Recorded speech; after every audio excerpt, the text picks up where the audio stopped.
History is something that we know and learn, but Black history is something that we have learned to celebrate. I'm your host, Chef Dell, and today we are switching things up just a bit. In light of Black History Month, I have decided to dedicate these Dish'n With Dell episodes to highlighting chefs of color. Chefs of color who have not only made history, but who are currently making history as we speak. And first on that list is Chef Kwame Ounwachi, a young creative who has taken the culinary world by storm. Chef Kwame comes equipped with the skill set and the drive to match, and most respectfully, he's a Bronx native. And today, I, a young novice chef who has found so much inspiration in Chef Kwame's story, is going to highlight one of his cultural Nigerian dishes, the market suya, straight from his 2019 publication, Notes from a Young Black Chef, a memoir. Now, it wouldn't be right if I didn't have somebody to come and dish with me, right? Today I got my boy Julian dropping by to chat with me a little bit about Chef Kwame, his journey, a little bit about my story, and how I came to choosing this dish today. I don't want you to go anywhere. I got some shopping to do, but I want you to keep it locked right here because you are officially tuned in to Dish'n With Dell. Growing up in the Bronx and coming face to face with poverty, street life, different forms of abuse and racial injustice within the culinary industry, it didn't stop Chef Kwame from using those circumstances as his stepladder to making his way out of those unfortunate situations, to being able to find his voice in the kitchen. From owning his own restaurant at a young age, to earning the 2019 James Beard Award for Rising Star Chef of the Year, it's no mystery that these accolades have everything to do with his fascinating, yet very relatable story, and the fact that food has become his way of expressing love and his culture to everyone. Chef Kwame's passion and his Pan-African roots have played a major role in his relationship with food.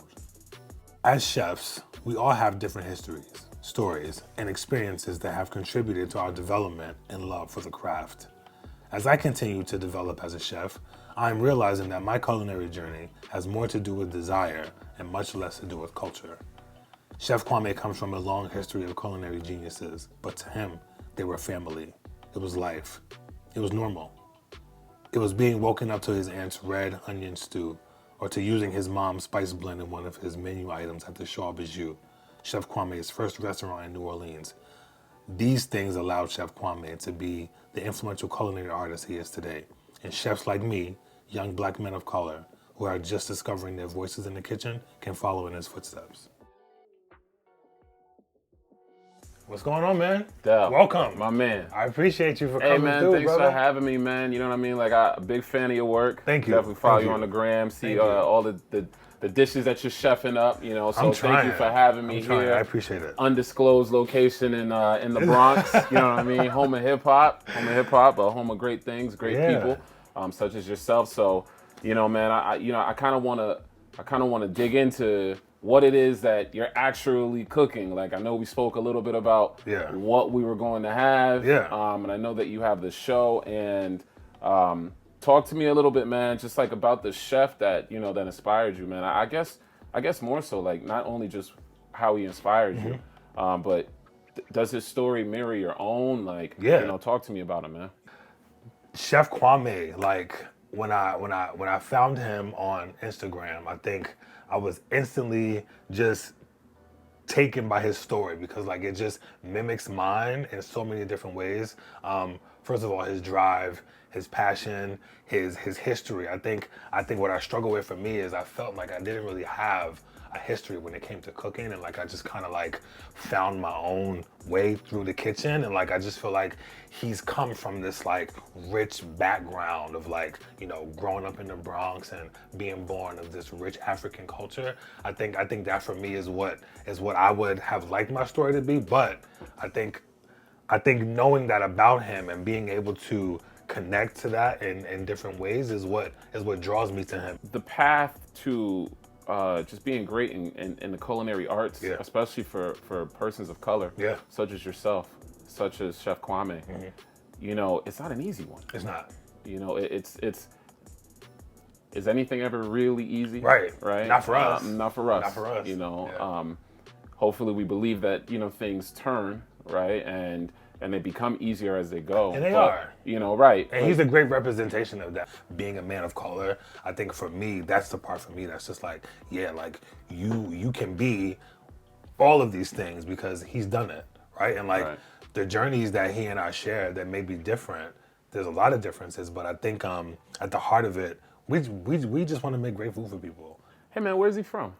He's from the Bronx. Okay. So he's born and raised in the Bronx. And like when you read his story, it's just like, you know, he was the kid on the train, you know, selling candy. And like he was the one that was Showtime, yeah, showtime. yeah. Like it was like and just to hear that and just to be familiar with what that looks like, Right. it's just like wow, like you came from that and now you've had 2 restaurants and like now you're running an empire, and like I just feel like that's just so great. It costs nothing to pay homage. No. Right? And I feel like on a day, any moment, on any time, you can always just look up and see people that are around you that are just making things happen, Right. and they are living that excellence every day, right? So, I mean, talk to me about the dish, man. Like, what are we? Man, I'm over here, man. I'm you know, my mouth's getting all water, man. I know it's gonna be good. I know it's gonna be good. So I'm like, what is it that we're eating, man? Yeah, so the dish is a very simple dish, but I feel like it's full of life, right? I think the spices is what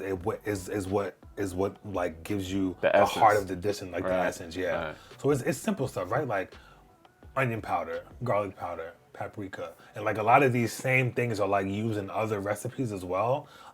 Peanuts is like especially the part for this where it like sets it off and like gives it a whole nother look. Okay, for me, maybe I'm not so good around the kitchen. Maybe I'm a little remedial. That's cool. Can I make this myself? 100%. Man, I think on that note, man, we got to get to the food. Yeah, I'm bro. ready to eat too. I'm ready to eat, man. I got you. So I'm going to go plate up this dish and we're going to get into it. Suya, or market suya, as Chef Kwame would call it, is a dish that speaks firmly to the Nigerian culture. It is considered to be the epitome of West African street food, and I'm pairing it with Chef's roasted tomato soubise sauce.